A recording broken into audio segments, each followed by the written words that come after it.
Director in charge. From the NYPD, we have Captain Thomas Kelly, who's here. He's the commanding officer of the Drug Enforcement Task Force. We have Chief Marshal Vincent DeMarco from the United States Marshal Service, Captain Michael Sumnick from New York State Police, and we also have our prosecutors here, AUSAs Jillian Kasner, Tara McGrath, Sarita Komataretti, and our paralegal, Sophia Cronin.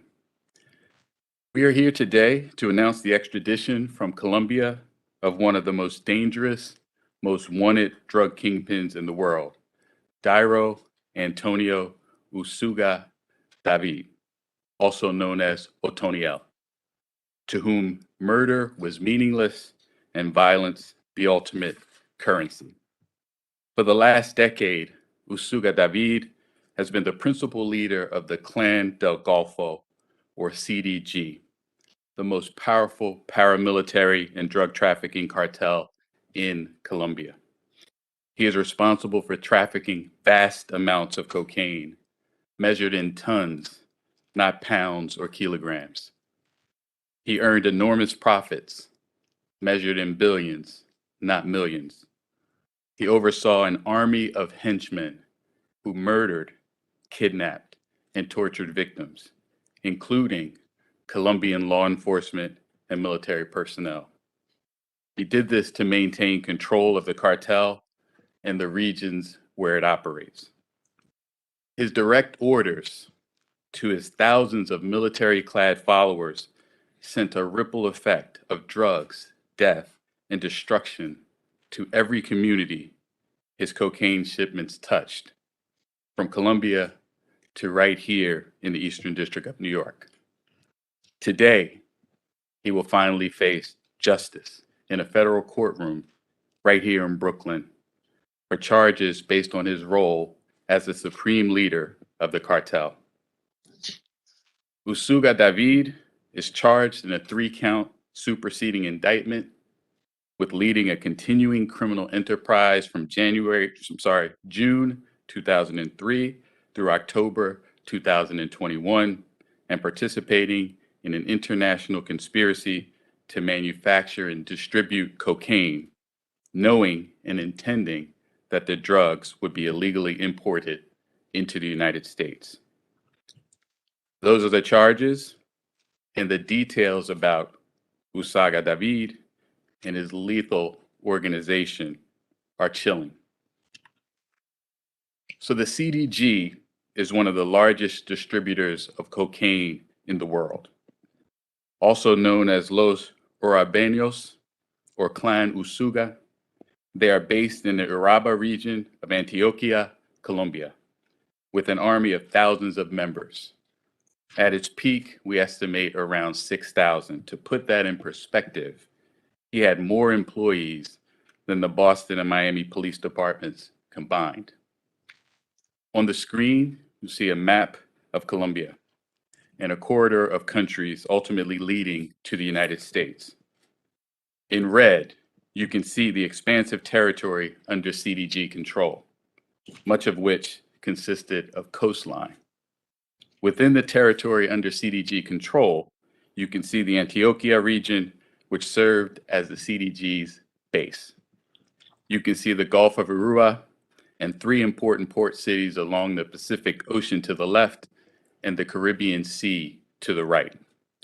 You can see that the CDG territory is in the northwest part of the country, in closer proximity to the United States, and that these port cities provided direct access to waterways from which vessels could depart.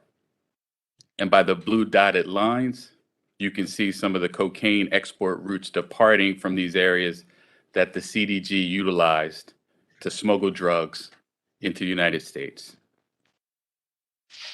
Úsuga David's cartel imported outrageous quantities of cocaine into the United States. The indictment charges more than 40 instances, 40, where his cartel exported a ton or more of cocaine from Colombia. The CDG exports and coordinates the production, purchase, and transfer of weekly multi-ton shipments of cocaine from Colombia into Central America and Mexico for ultimate importation into the United States. Law enforcement has intercepted some of these shipments, including over 10 tons of cocaine seized on boats off the coast of Panama and within a jungle region in Colombia.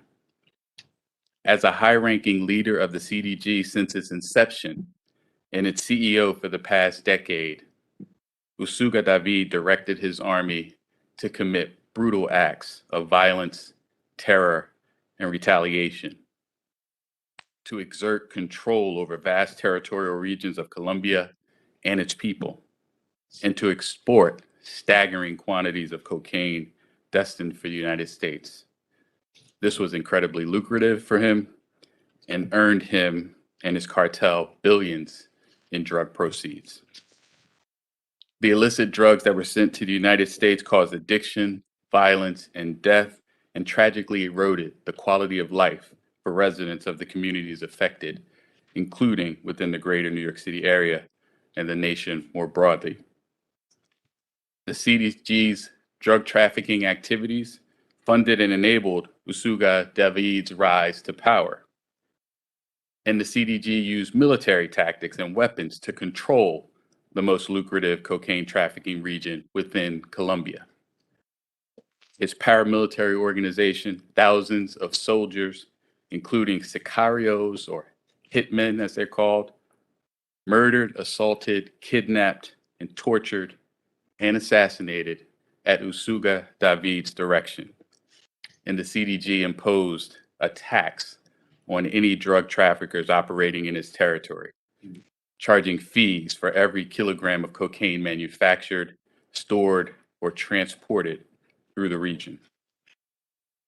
Úsuga David's violence included public demonstrations of its power and repression of innocent civilians. He imposed mandatory shutdowns or strikes, a kind of martial law where he ordered that all businesses in CDG-controlled territory remain closed, and Colombian citizens within those regions had to remain at home. He ordered CDG soldiers to execute anyone who disobeyed the shutdown's rules. At his direction, the CDG carried out organized campaigns, which they called Plan Pistolas, to kill Colombian law enforcement and military personnel using military-grade weapons, including grenades, explosives, and assault rifles, and to assassinate individuals who they believed to be cooperating with law enforcement. On numerous occasions, Úsuga David personally ordered the murder and torture of individuals deemed to be enemies of the CDG. For years, Úsuga David evaded capture by moving through a web of rural safe houses in the jungles of Colombia and avoiding modern technology. He was, in essence, living off the grid. At the same time, with an army of ruthless sicarios at his command, Úsuga David was able to expand the CDG's territory and power. He believed he was essentially untouchable. Until now. Úsuga David's capture was the result of an extensive joint campaign by the Colombian National Police, Colombian Air Force, and National Army of Colombia that began in 2016. Prior to Úsuga David's arrest, the Colombian government offered an $800,000 reward for information regarding his whereabouts, and the United States offered a $5 million bounty for information leading to his arrest. He was ultimately captured on October 23rd, 2021, in a rural hideout in Antioquia province, Colombia, near the Colombia-Panama border. And that was following an operation that involved 500 soldiers and 22 helicopters.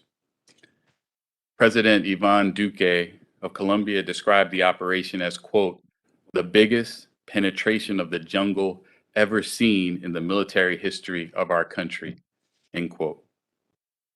Now, a case like this one requires an army of its own, and I'm grateful to the work of my office and our partners for putting an end to Úsuga David's reign of terror and giving hope to the people of Colombia for a better and safer future.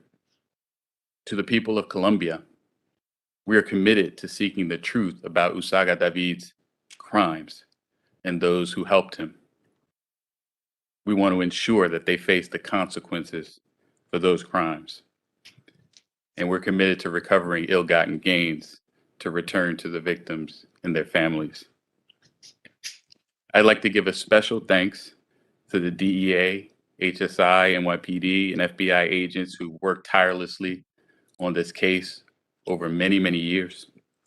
And I want to thank the United States Marshal Service for taking the lead in ensuring that the defendant is held securely and safely in this district while he awaits trial.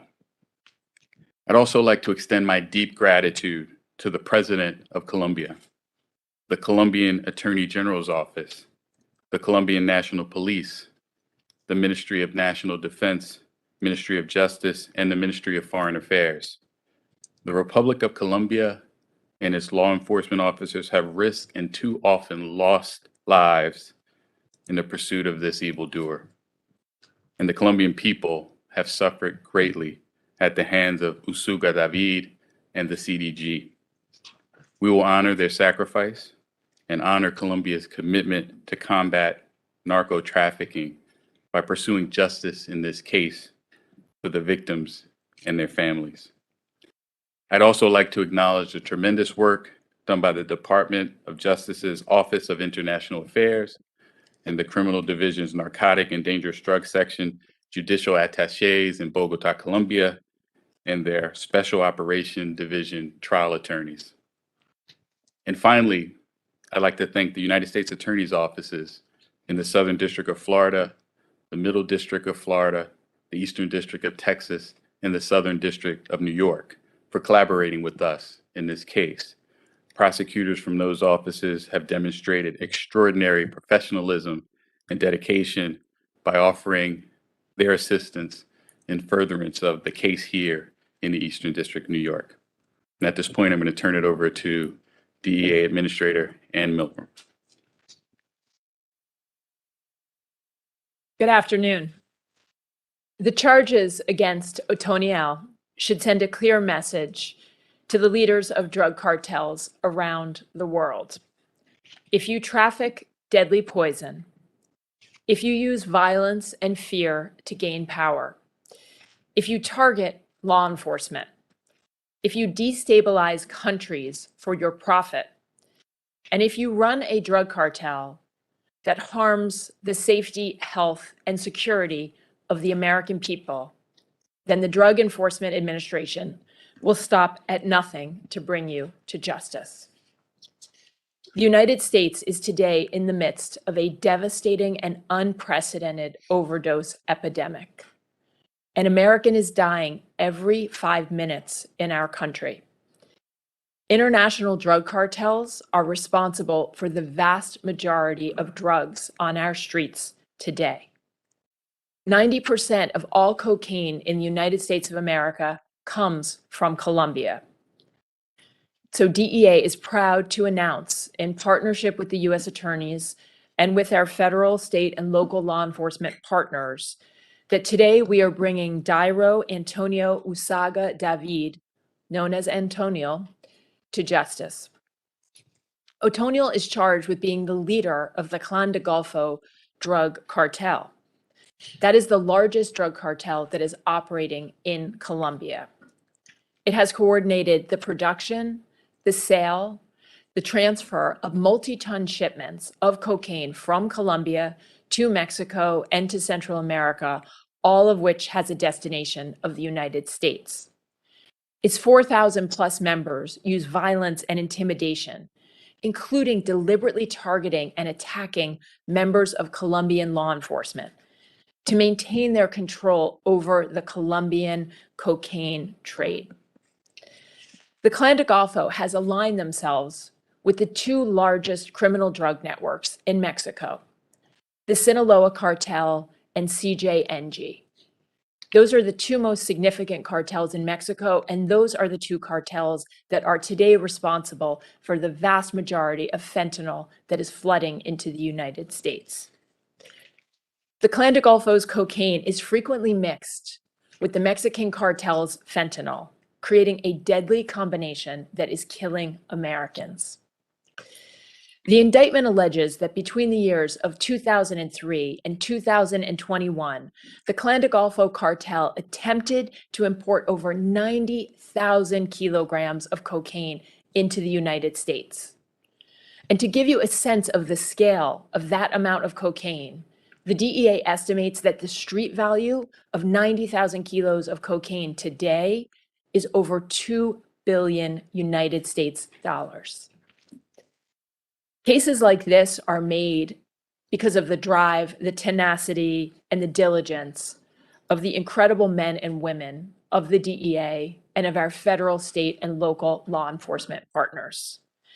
DEA special agents, intelligence analysts, and task force officers in dozens of offices across the United States and the world have worked together and contributed to this investigation. I am also deeply grateful to the Colombian National Police Sensitive Investigative Unit and to other Colombian law enforcement partners, military partners, and prosecution partners, as well as to Interpol for their incredible collaboration on this case. I also want to thank the U.S. Attorney here, Brian Peace, and the U.S. Attorney's Office for their exceptional work on this prosecution. We are also grateful to the Department of Justice's Office of International Affairs for their assistance with the extradition.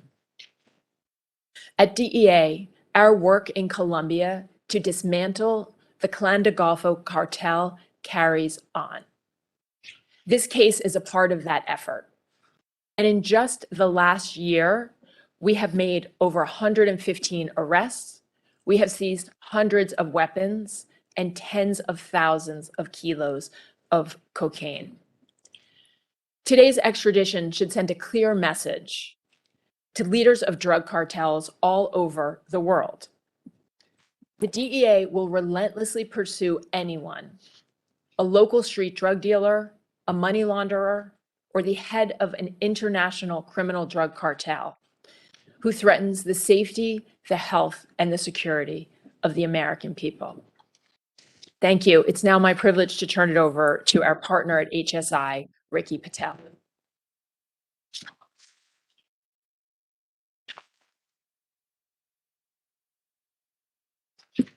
Good afternoon. My name is Ricky Patel. I'm the Acting Special Agent in charge for Homeland Security Investigations, HSI, here in New York. This morning, Dairo Antonio Úsuga David, also known as Otoniel, woke up in a jail cell in New York City. The same city where he flooded large amounts of cocaine onto our streets.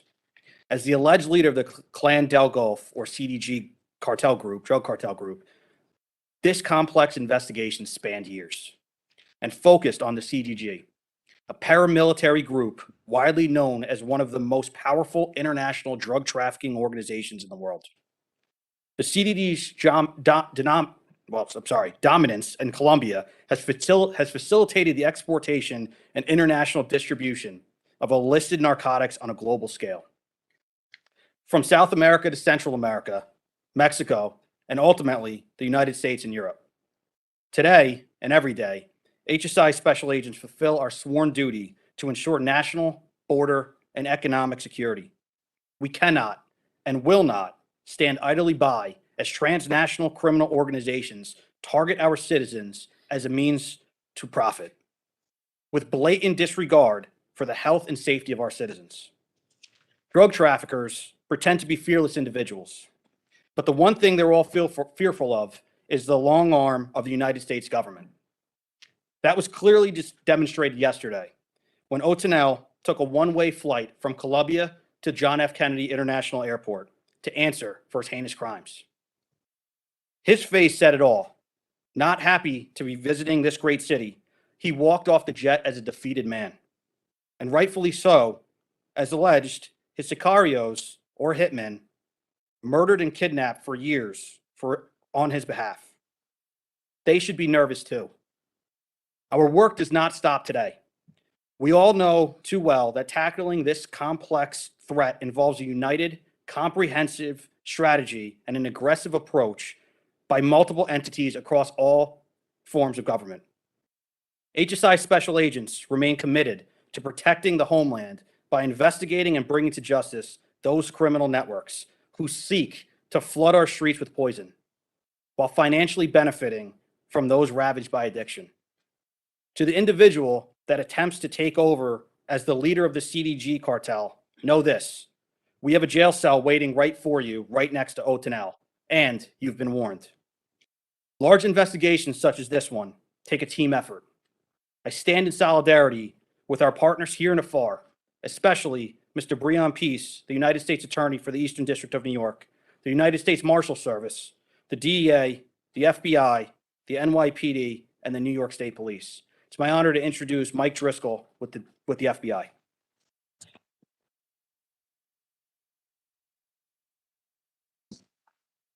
Good afternoon.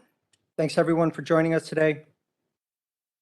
As you can tell from the number of people standing up here, this is an important case to us, and it's one that takes a team to accomplish. Úsuga David, otherwise known as Otoniel, had a long run as the leader of the Clan del Golfo, or CDG. His paramilitary organization, believed to be one of the most powerful criminal organizations in the world, and not to mention one of the most violent. CDG was arguably one of the largest distributors of cocaine, much of which made its way through Central America and Mexico, ultimately ending up in our neighborhoods and on the streets of the cities we live in.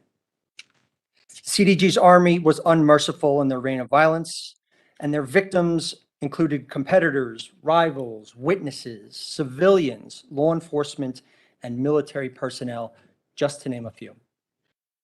Otoniel was captured by Colombian military and law enforcement personnel in the jungles of Colombia last year, and after much planning and coordination, and I want to emphasize that coordination, bringing somebody like this back to the United States is no small feat.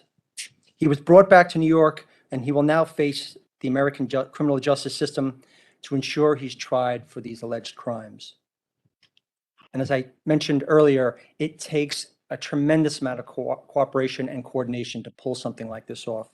I want to thank the U.S. Attorney for the Eastern District and his team, Breon Peace, the DEA Administrator, Ann Milgram, HSI's Acting Special Agent in Charge, Rick Patel, the NYPD Drug Enforcement Task Force, New York State Police, the U.S. Marshals, the Justice Department's Office of International Affairs, as well as their criminal division's Narcotics and Dangerous Drug Section judicial attachés, the government of Colombia, the people of Colombia, and my own team here on the FBI that deals with transnational criminal enterprises. The work they do addresses some of our most important threats, and they deal, as in this case, with some of our most dangerous subjects. So I want to thank everyone for their hard work in finally bringing this individual to justice. Thank you.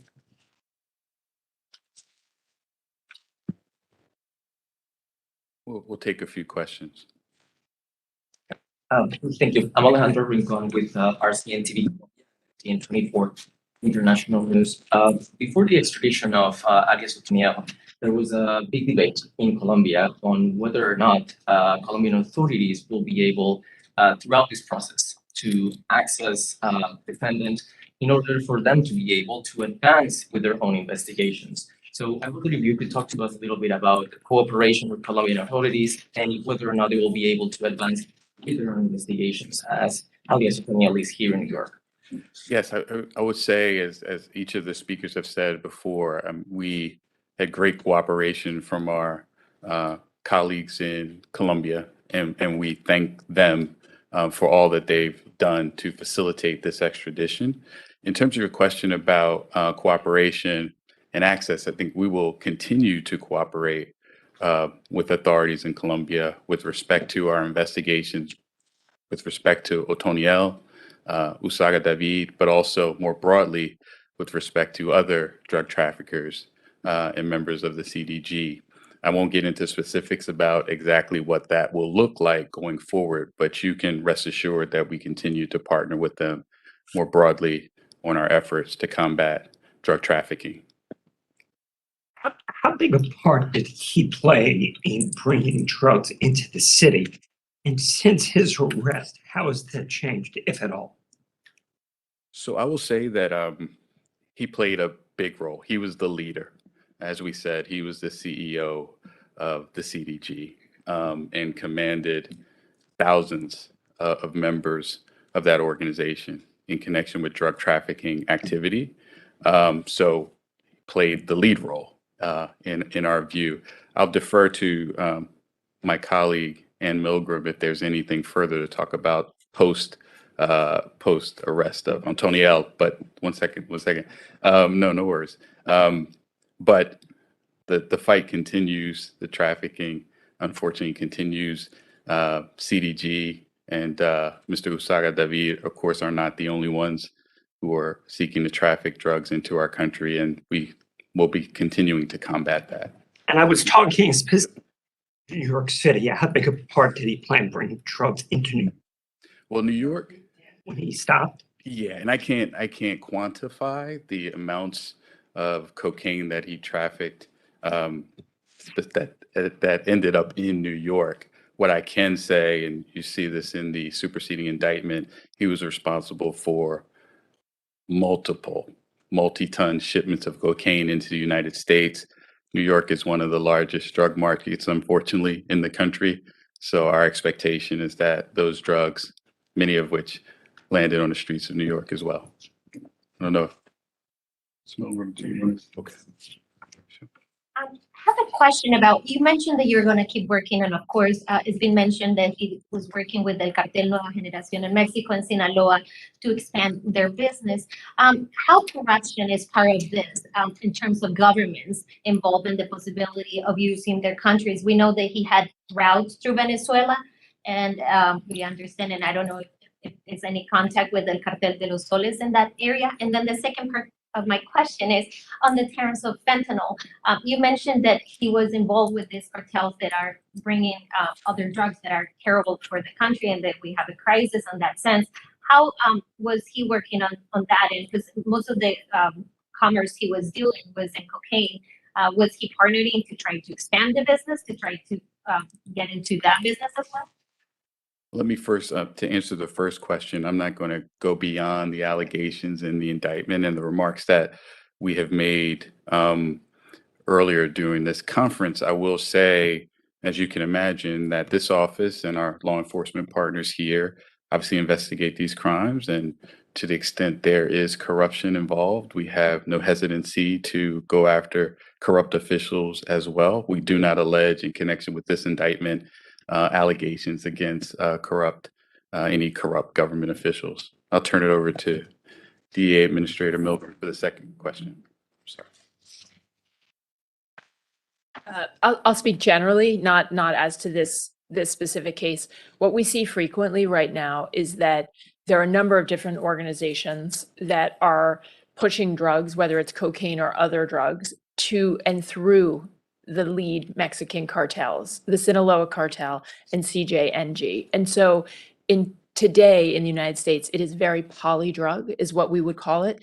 So often our seizures after drugs have come into the United States are bulk seizures of things like cocaine, fentanyl powder, methamphetamine powder, and fake counterfeit pills. We know that more than 90% of that cocaine is coming into the US from Colombia, but it often moves through those lead cartels, the most significant major cartels in Mexico that are primarily themselves mass producing fentanyl and methamphetamine.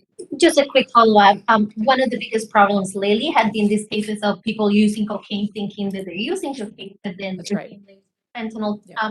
So that's what you're kind of mentioning on this. So one of the things we did very recently was we put out an alert from DEA to local law enforcement to tell them that we had seen significant clusters. We called them overdose clusters across the United States, which was cocaine that was overwhelmingly being sold to people as cocaine that was in fact laced with fentanyl, or in one instance, it was pure fentanyl. We saw in about 6 weeks' time, 58 overdoses, 29 deaths as a result of it. Again, I can't tell you specifically whether that cocaine in each of those came from Clan del Golfo, what I can tell you is that over 90% of it does. And we do have a tracing program where we trace it back to know for certain, but that process is ongoing.